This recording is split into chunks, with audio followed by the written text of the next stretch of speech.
my thoughts on how to better this game. This is gonna be a shit show, but oof, here we go.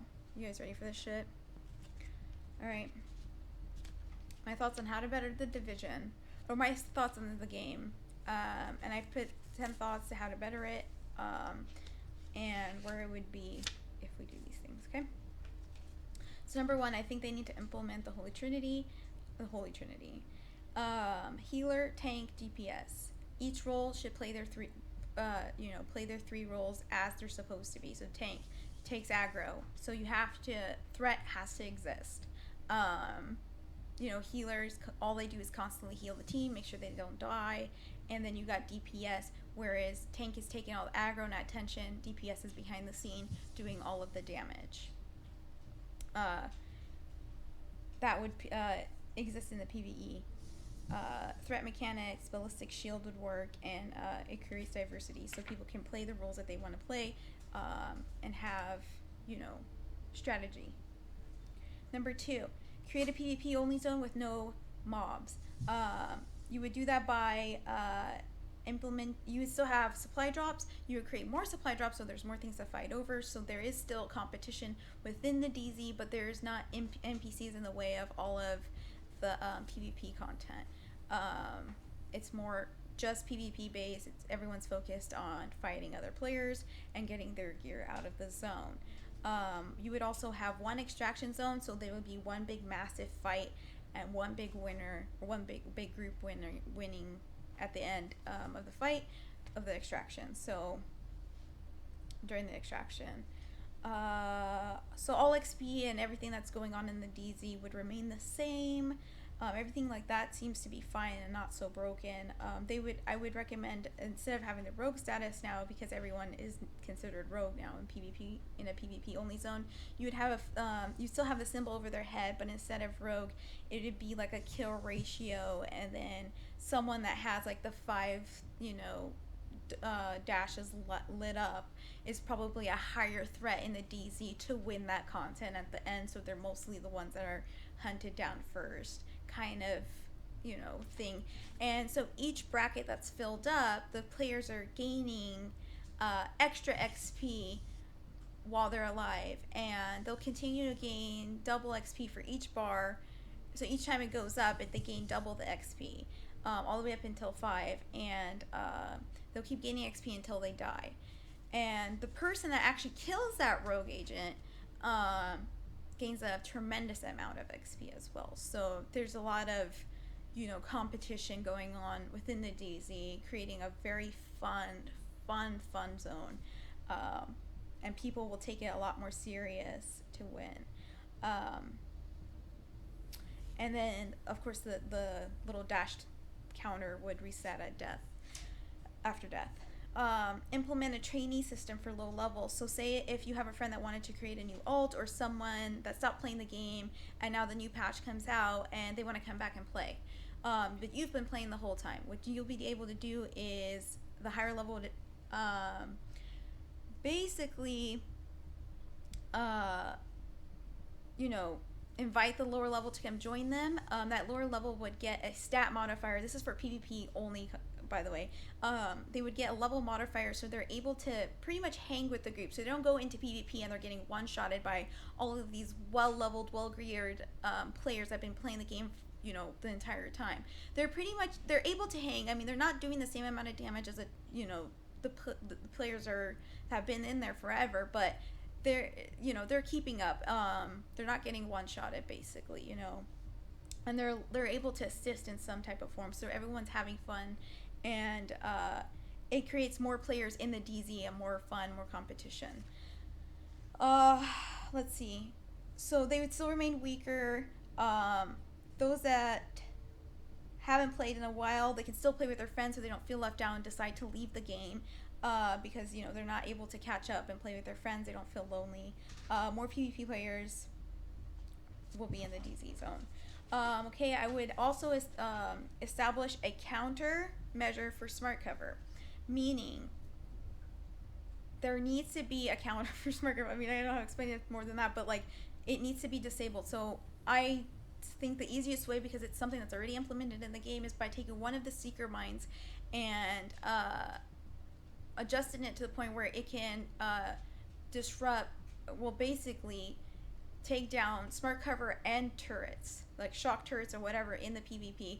In PvP, and when it's thrown, it should be able to still go find like the smart cover and the turret and destroy them. And you would use something like a short circuit or something to disable it, and that's easy. It's just adding modifiers to make those things better. It's all things that are already in the game. You're just adding or moving things around. Number 5, I would say, along with your other plans to work the loot system, make the DZ loot truly the best loot in the game. So scale the DZ loot higher than Underground, higher than anything, higher than DN, higher than anything. Make it worthwhile for PvEers to be out there, risking getting killed by rogues. Make it so, they're not feeling like, well, I could just be doing this in Underground. Why am I wasting my time in the PvP zone? So that content is being used by all players in the game, and no one's upset. Also, that creates more players in the PvP zone, making it a lot more enjoyable for the PvPers as well. So, and it also brings pretty much explaining a balanced ecosystem within the game. Both sides and both ends of the games are being used. But for this to work, some DZ changes are required, which means you would have to enforce players, or you would have to force players that die in DZ 4 and 6 to walk back to those zones. Okay, so basically you would do is levels DZ 4 and 6, the checkpoints will be inaccessible. You cannot port through them. So any fights that happen in DZ, so when PvPers are farming the DZ content in 4 and 6, getting the better loot, when you have rogue agents that want to hunt these PvEers or in the DZ, if they get chinkled off by NPCs or other players, they're not able just to spawn in DZ6 and go farm these players over and over, and they feel like they can't get nothing done. So by taking out, teleporting through 4 and 6, gives them an opportunity to farm for about 15 more minutes or so, get whatever content they need to get done, and not feel like they're losing anything. That means they know they have an understanding there is a risk that they're going to get killed, but they're still able to get what they need done, and they develop a strategy to get their plans done within this time. Also, rogue agents and PvPers still get the fun content of being in the DZ. So everyone's happy. You got your PvEers, your PvPers, all in one zone, happy and having a good time. And I would also say take all the vendors in 4 and 6, move them through 1 and 3. All ports between 1 and 3 should be available. All safe houses should be accessible. I would put stashes in all the safe houses. The safe houses in 4 and 6 you shouldn't be able to port through, but you're able to go in there, get your ammo, get your stash, and pretty much hide if you were a PvP player trying to hide from a rogue agent. You're able to take safety in a safe house. So that would still attract more PvPers into the dark zone, and it reduces griefing and it reduces camping. So rogues wouldn't sit there in 4 and 6 and just try to camp players all the time, because they avoid 1 and 2 for that reason.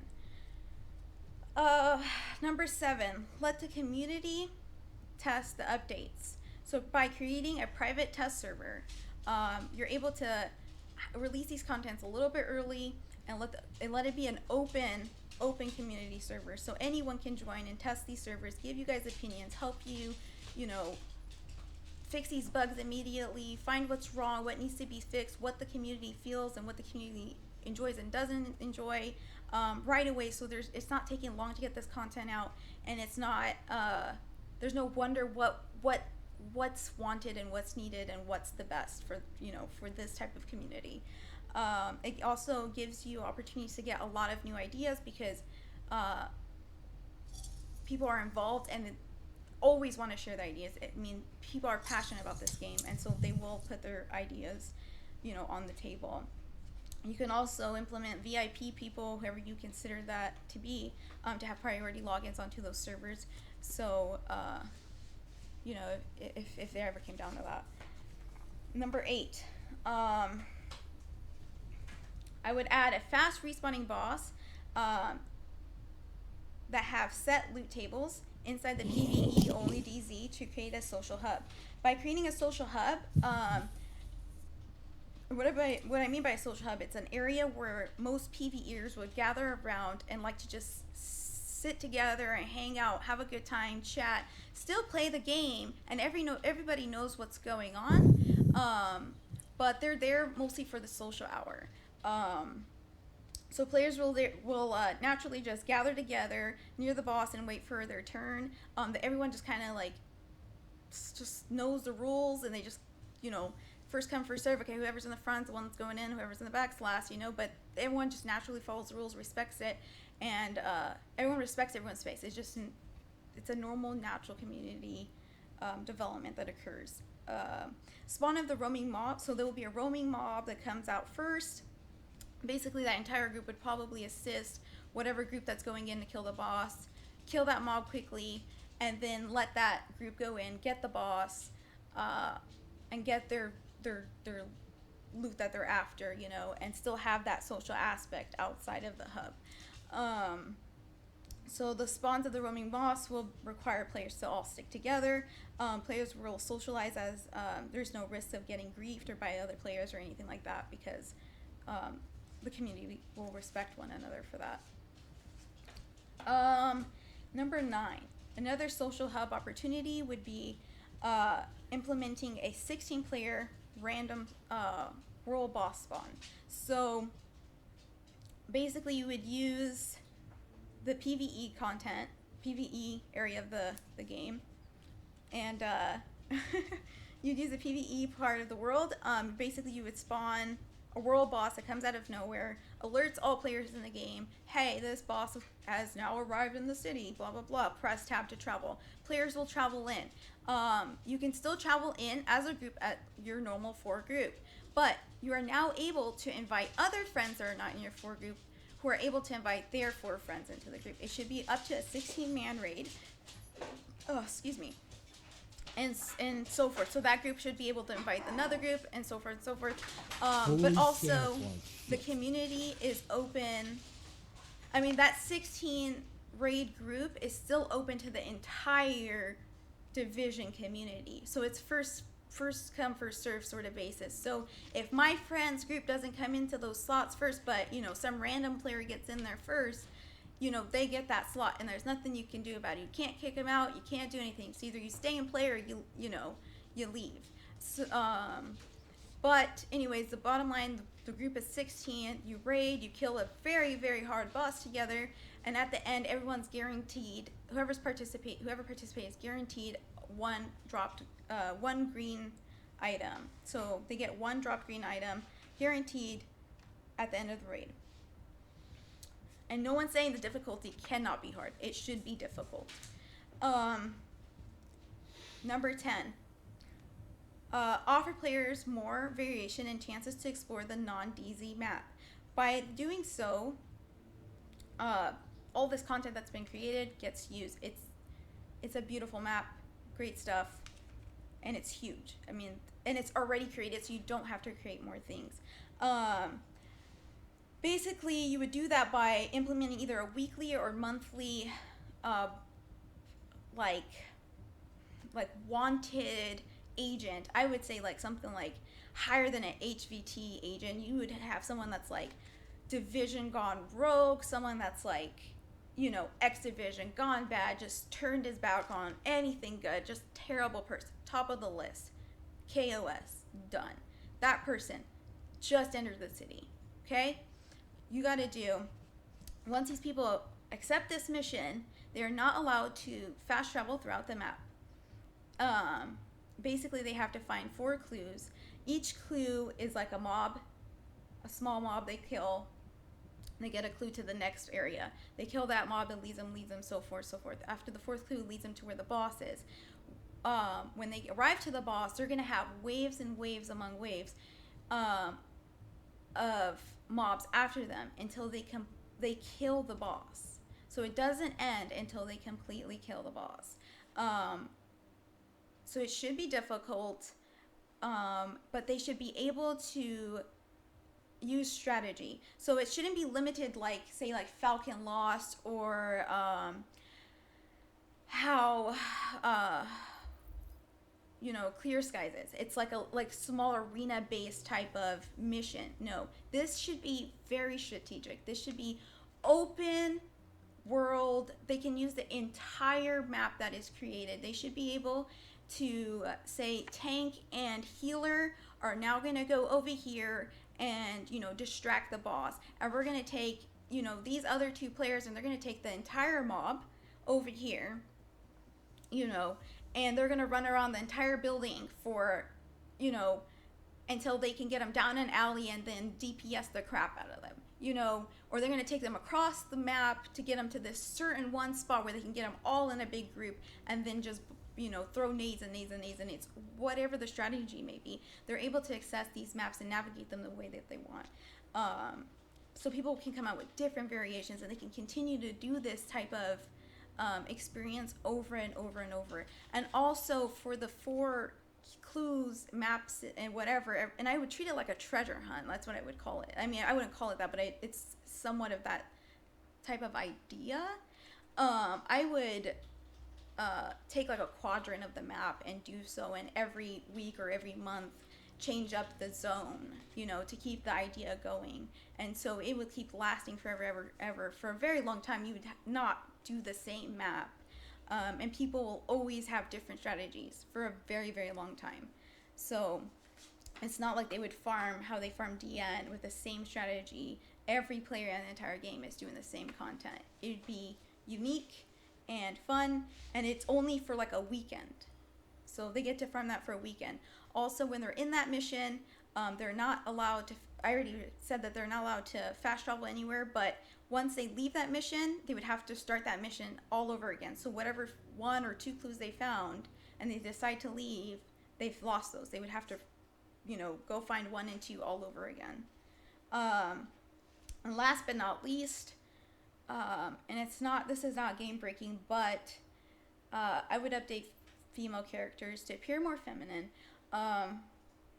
They really just have very masculine features, like just look like males, hardly any women features. I would do that by implementing small things, maybe some hairstyles, long hairstyles, some cute little outfits. I would recommend like a cute little mini skirt with knee-high socks. It's very sporty, it's realistic. You can still kick butts with it with a pair of tennis shoes, just like a pair of jeans.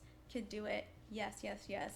I would make them look more curvy, accentuate, not so much of a box look. And I understand the size ratio of why the male and female are like the same height, same width, because of, shooting and whatnot. But, you can put some curves a little to kind of give them some of those feminine features. But that just offers diversity, but also again, it's not game breaking, it's just an idea. Anyways, those are my thoughts on how to make the game better and more enjoyable and more usable. Anyways, let's get back to this. Thank you guys.